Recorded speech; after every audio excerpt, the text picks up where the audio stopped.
amis, bonjour les parents. Avant de commencer la capsule que nous allons commencer aujourd'hui, nous allons parler aujourd'hui de Pays de Jésus, le parcours, le chemin de Jésus. Mais avant, mes amis, je m'appelle Wilmy Alexandre de l'atelier Bric-à-Brac sur la plateforme de Cœur à Cœur. Abonnez-vous sur YouTube, cliquez sur la petite cloche et suivez-nous, partagez aussi. Et aussi, nous avons aussi Facebook, aussi Cœur à Cœur. Et nous avons le courriel coeuracœur7@gmail.com. Si vous avez des commentaires, des informations que vous voulez savoir, il nous fera plaisir de vous répondre. Oups, le temps passe, je dois courir vite à ma capsule de bric-à-brac. Alors à tantôt.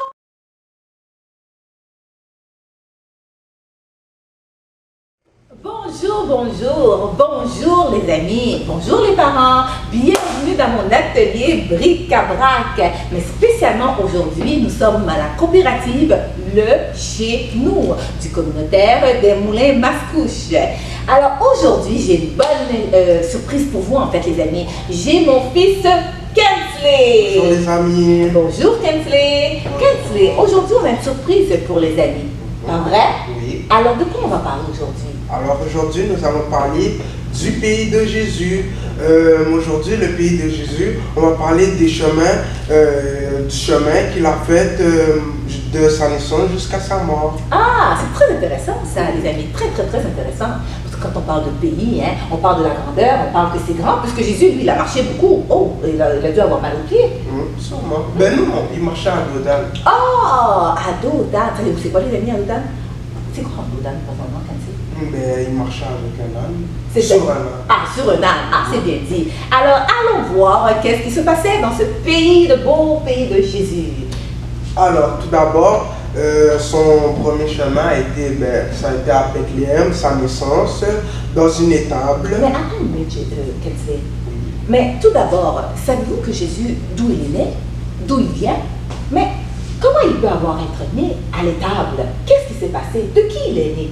D'où il vient? Ben, tout d'abord, ses parents, son père était Joseph et sa mère Marie. Ah, Marie et Joseph. Est-ce que ça vous dit quelque chose, les amis? Ça vous rappelle quelque chose? La Noël, hein? Ah, l'enfant Jésus. Oui. Ok. Et puis qu'est-ce qui se passait? Est-ce que c'était en hiver? Je ne crois pas que c'était en hiver, les amis. Non.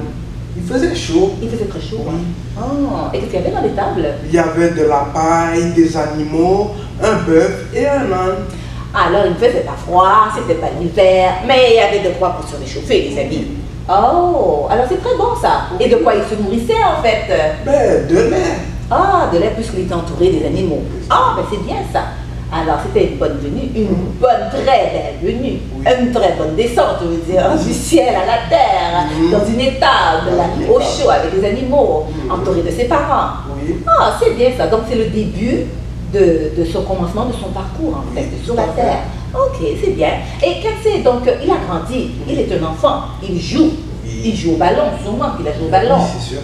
Sûrement qu'il a fait des pleurs, sûrement qu'il a fait des bêtises aussi, comme tout enfant. Alors qu'est-ce qui est arrivé après? Donc qu'est-ce qu'il a fait comme cheminement? Eh bien, sa première destination, sa prochaine destination était Nazareth. Ah. Son lieu natal, son lieu natal. Natal, ouais, sa ville natale. Sa ville natale. Oui, il était jeune, il faut savoir qu'il était jeune. Et son père, Joseph, il était charpentier. Donc il a suivi le métier de son père qui était charpentier. Attends une minute, Kensley. Mais charpentier, c'est quoi ça, charpentier? Charpentier. C'est quoi ça, charpentier? Donc il faut savoir que charpentier, c'est un métier qui travaille beaucoup le bois. Avec le bois, il fait des artisanats, des portes en bois, des pots. Comme on peut voir ici, nous avons un globe fait en bois. Donc nous pouvons voir que c'est un petit exemple de ce que les charpentiers pouvaient travailler avec le bois. Oh, on pouvait faire aussi. Oui, très coloré, très beau, artisanat, c'est vrai. Oh, c'est bien. Mais aussi maintenant, on ne retrouve plus les charpentiers maintenant. Non. Quel métier qui représenterait exactement le métier que Jésus faisait dans le temps? Eh bien, charpentier, on a pu parler de ce mot-là, charpentier, mais il y a un métier quand même, parce qu'on a encore des portes en bois, il y a encore des gens qui font des portes en bois, des choses en bois, des lits en bois. Donc, quel est ce métier maintenant qu'on retrouve maintenant ici? Ben, maintenant, dorénavant, ce serait un menuisier. Ah, un menuisier, les enfants. Ah, Ah, c'est bien ça. Donc, menuisier, ça ressemble, c'est à opposer, ça représente le charpentier, comme Jésus était avant. Donc, des choses en bois qu'il faisait, des lits, des portes en bois et des belles petites choses comme ça. Hein? Des décorations comme ça en bois. Ah, c'est bien, c'est très intéressant ça. Hein, les amis? Ah, donc, il est né à Bethléem, au chaud, pas d'hiver, pas de bottes d'hiver. Il a grandi comme les enfants, il a joué sûrement au ballon, il a fait des crises comme les enfants et tout. Après, il est retourné dans sa ville natale, qui est Nazareth. Donc, il a pris le métier, il a suivi son père, sûrement vers l'âge de 16 ans à 16 ans, il a fait charpentier et tout. Hein? Donc, après ça, il n'est pas toujours resté charpentier, non. Il a grandi. Il a grandi, effectivement. Oh. Donc, la prochaine destination, c'est le Jourdain, où il a rencontré son cousin Jean le Baptiste. Le Jourdain. Lorsque j'entends le Jourdain, c'est comme si que c'est des roses, c'est de l'herbe. C'est pas ça? Non. Ah, je me suis trompée, excusez-moi. C'est pas ça. C'est quoi le Jourdain? Ben, on pourrait dire que c'est un grand lac où les gens se faisaient baptiser. Oh, ok. Les gens se faisaient baptiser. Oui. Mais dis-moi, Kensley, baptiser, Plonger c'est quoi? dans l'eau. Plonger dans l'eau. Et qu'est-ce que ça représentait? Pourquoi Jésus, lui, devait être là? Il avait sûrement une place pour prendre son bain. Et c'est pas parce qu'il n'avait pas de douche, là. Pourquoi tous ces gens-là venaient pour se faire plonger dans l'eau?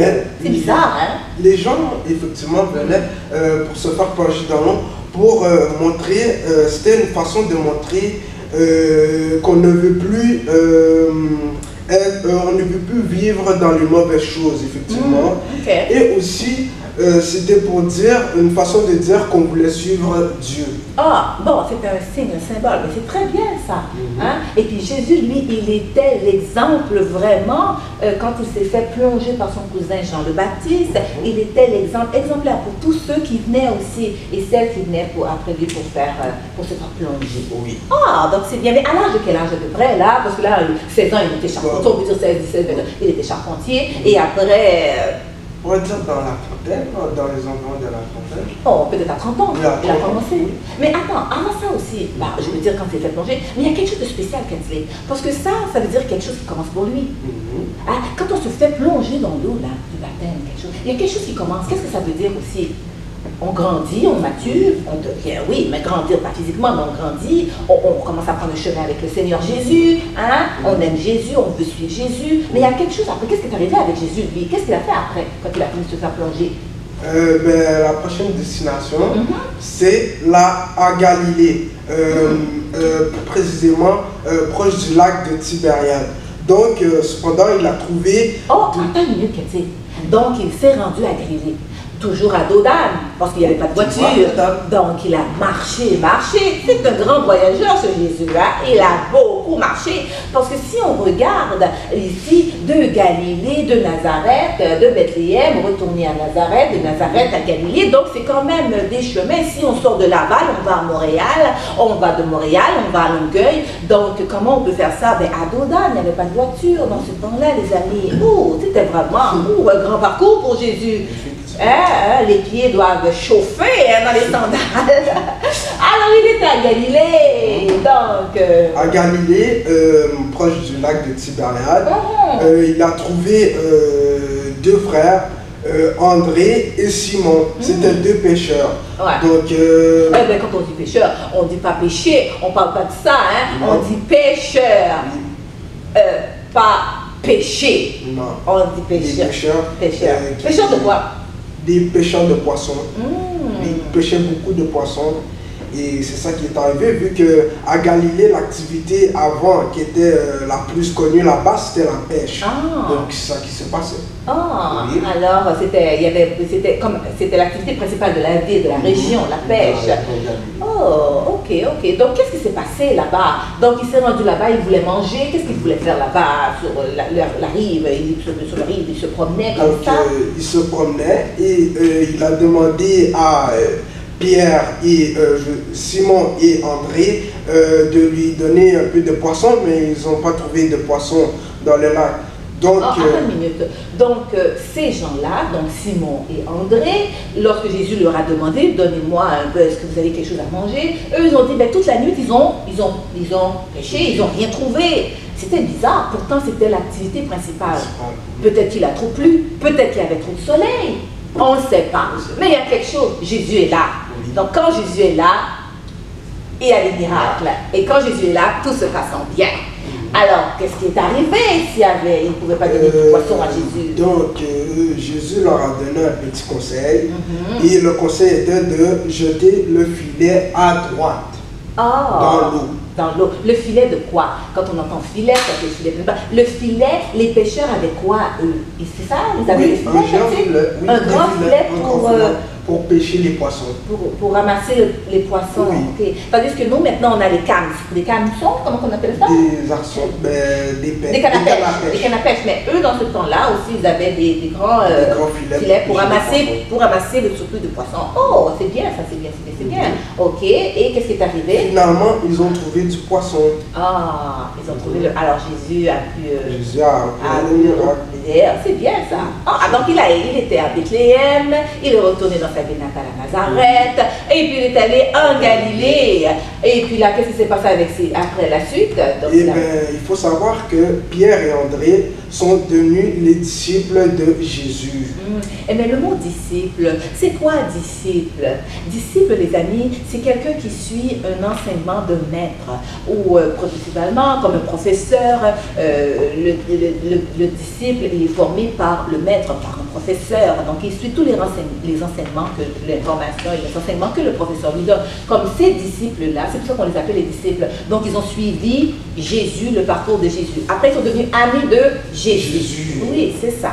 Oh, alors bon, et bien après, au moins il s'est fait des amis en chemin, il s'est fait 2 amis, au moins c'est bon. Mais il a continué à avoir d'autres amis après, ainsi de suite. Il a eu 12 disciples à lui, qu'il a dû enseigner. Oh, Jésus, il n'est pas seulement à marcher, à voyager comme ça, à prendre du beau soleil sur la plage. Il s'est fait des amis, il y a des miracles qui sont opérés, des délivrances, et puis beaucoup d'autres surprises. Mais la prochaine destination, où il a été? Eh bien, excuse-moi avant ça, est-ce que Jésus se repose aussi? Est-ce que aussi il peut s'amuser? Il s'amusait aussi? Ben oui. Oh, ok, ben allons voir la prochaine destination. On va la prochaine destination. Donc, la prochaine destination... Noces de Cana. Mais qu'est-ce que c'est noces? Noces. Ah, je te taquine, vas-y. C'est quoi noces? Les noces, ben, on pourrait dire que c'est un mariage. Ah, un mariage, donc Jésus s'amusait au moment. Ben, c'est pas marié là, lui là, c'est pas son mariage là. Il est pas marié, c'est pas un mariage, c'était une fête. Une fête dont il va effectuer un autre miracle. Ah, attends une minute là. Ben là, écoute, on n'a pas invité Jésus là, quelqu'un pour faire, écoute, j'arrive pour déranger le mal, pour faire un miracle là. C'est pas ça qui est arrivé là. Non. Jésus est assis sûrement tranquillement. Oui, tranquillement. Calme. Bon, ben, explique qu'est-ce qui est arrivé. Moi, je sais pas, je veux savoir. Qu'est-ce qui est arrivé? Soudainement, sa mère est venue. Et puis, sa mère Marie est venue. Et puis, il manquait du vin sûrement, parce qu'il y a toujours dans les mariages, il y a toujours du vin. Oui, du vin. Et soudainement, il manquait de vin. Donc, Jésus a effectué son miracle et c'était de changer le vin en eau. Plutôt de changer l'eau en vin, parce qu'il manquait du vin. J'ai compris, tu voulais me tester parce que j'écoute. Alors, il a changé ça, l'eau, dans les cruches. Il y avait sûrement, parce que c'était des cruches, c'était toutes des choses de charpentier, ça, d'artisanat, de faire des grosses cruches. Je suppose qu'il y avait des grosses cruches en argile, des pots d'argile, et il y avait de l'eau. Et là, maintenant, il n'y avait plus de vin. Oh man, qu'est-ce qu'on fait dans ce temps-là? Et dans ce temps-là, c'était le vin, c'est très important, ça s'y fait énormément. Donc, il a changé l'eau en vin. Mais qu'est-ce qu'il leur a dit? Il n'a pas dit Dieu, je change l'eau en vin. C'est pas ça qu'il a dit, mon garçon. Alors qu'est-ce qui s'est passé? Ben, il a Qu'est-ce qui s'est passé? Mais qu'est-ce qui s'est passé? Il n'a pas dit je change au je change. Il n'a pas dit ça. Il faut dire que il a effectué son miracle en priant, en agissant sa foi. Et voilà. Ah, attends une minute. Moi, je crois que je vois ça en gros, là. Quand la maman est venue comme moi, là, en tant que maman, j'aime toujours ça pousser les enfants. Allez, va faire ton livre, va faire ton livre, va faire ton livre, va faire ton livre, va faire tes devoirs. Alors, Marie est souvent venue me dire, Jésus, il n'y a plus de vin. Qu'est-ce qu'on fait dans un grand mariage comme ça, hein? Alors là, Jésus a dû dire, ok, bon, je vais faire quelque chose. Comme il est lui-même Dieu, il est miracle, hein, il fait des miracles. Alors c'est son premier miracle qu'il allait faire. Hein. Donc il n'a pas juste touché. Qu'est-ce qu'il a fait? D'après toi, comment ça s'est passé le miracle? Eh bien, premièrement, il y avait le vin dans la cruche, l'eau dans la cruche. Exactement. Oui, et puis en faisant ce miracle, l'eau s'est transformée. Oui, mais il n'a pas juste regardé avec les yeux de laser. Qu'est-ce qui s'est arrivé? Qu'est-ce qui s'est arrivé? Il a touché. Il a touché. Moi, je crois que je sais qu'est-ce qui est arrivé. Moi. Je crois qu'il a dit apporter la cruche, apporter les cruches, les amis. Il a dit apporter les cruches. Et là, il a opéré, il a fait son miracle. Hein? Pas avec les yeux de laser, non, certainement pas. Sûrement qu'il a dit verser l'eau dans d'autres cruches. Et en versant l'eau dans d'autres cruches, qu'est-ce qui est arrivé? Le miracle est arrivé, c'est l'eau est changée en vin. Oh, c'est tout beau miracle. Et ça a bien fini ce mariage. Hein? Oui. Oh, rien n'a été ruiné dans ce mariage, ça s'est bien fait. Ah bon, tu vois, Jésus fait aussi. Jésus est joyeux. Jésus aime danser. Hein? Eh bien, Jésus aime danser. Oui. Mais il y a quelque chose aussi que j'ai appris dans les noces de Cana. En fait, ils ont une façon de danser, les amis. Et moi, j'ai décidé que j'allais vous montrer ces pas que vous allez apprendre avec moi. C'est pas compliqué, hein? Ah, les amis, alors trémossez-vous un peu. C'est très facile, les pas. Suivez.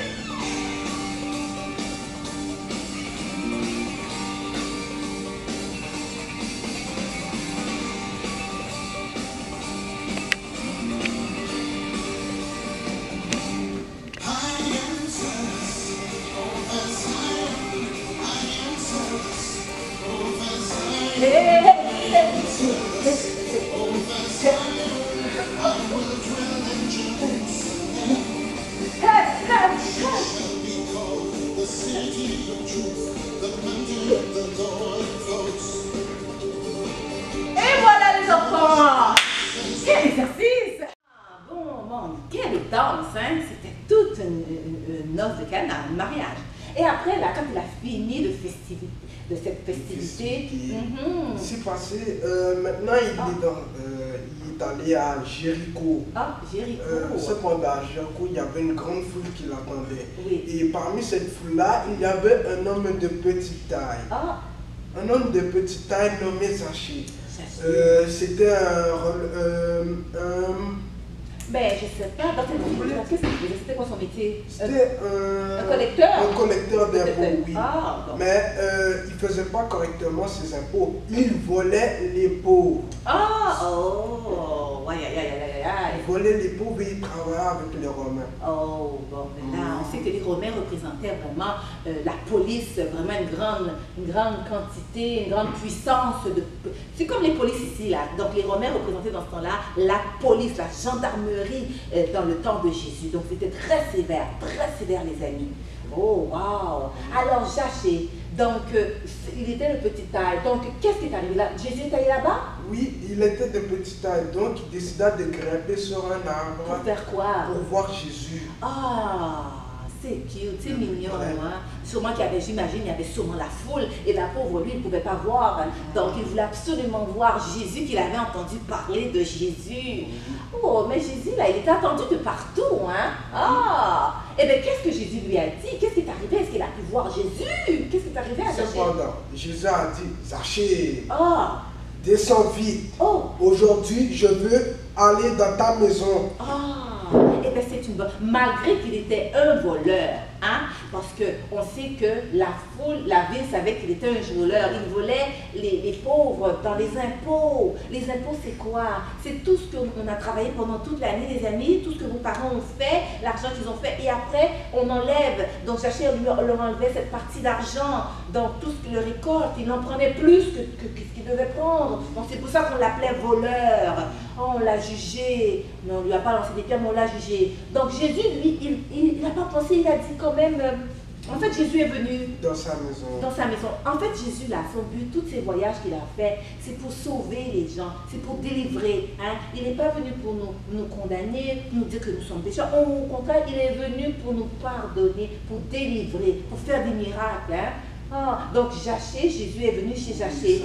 Oh. Et il a changé. Et les gens, eux, qu'est-ce qu'ils disaient de lui? Il disait que c'était un voleur, il n'était pas bon. Cependant, Zaché a donné sa moitié de sa fortune aux pauvres. Oh, il a redonné. Donc, voyez-vous les amis, donc quand Jésus rentre dans notre vie, quand on accepte Jésus, quand on veut aller avec Jésus, il y a un changement qui se fait dans nos cœurs. On devient plus gentil. Hein? Tout ce qu'on a fait, on ne veut plus le faire. Eh bien, il y a la chanson, ça me rappelle, autour du mur de Jéricho, les amis. Je ne sais pas si ça vous refait. Qu'est-ce que ça te rappelle quelque chose? Oui. On chantait ça quand on était petit. Autour du mur de Jéricho, autour du mur de Jéricho, autour du mur de Jéricho, la boule marcha. Sept fois sans arrêter, la boule marcha. Voilà. Ah, c'était bien. Ouh, ça fait un peu bouger un peu les bras. Bon. Ah bon, et bien après ça, qu'est-ce qui est arrivé? Cependant, on achève bientôt. Cependant, tout va se passer à Jérusalem. On est à Jérusalem et là, c'est rendu à l'arrestation de Jésus. Oh. Et Pierre, il se retrouve tout seul dehors et il y a une madame... Oh, attends une minute là. Alors si je comprends bien, après tous ces parcours, à un moment donné, on arrête Jésus.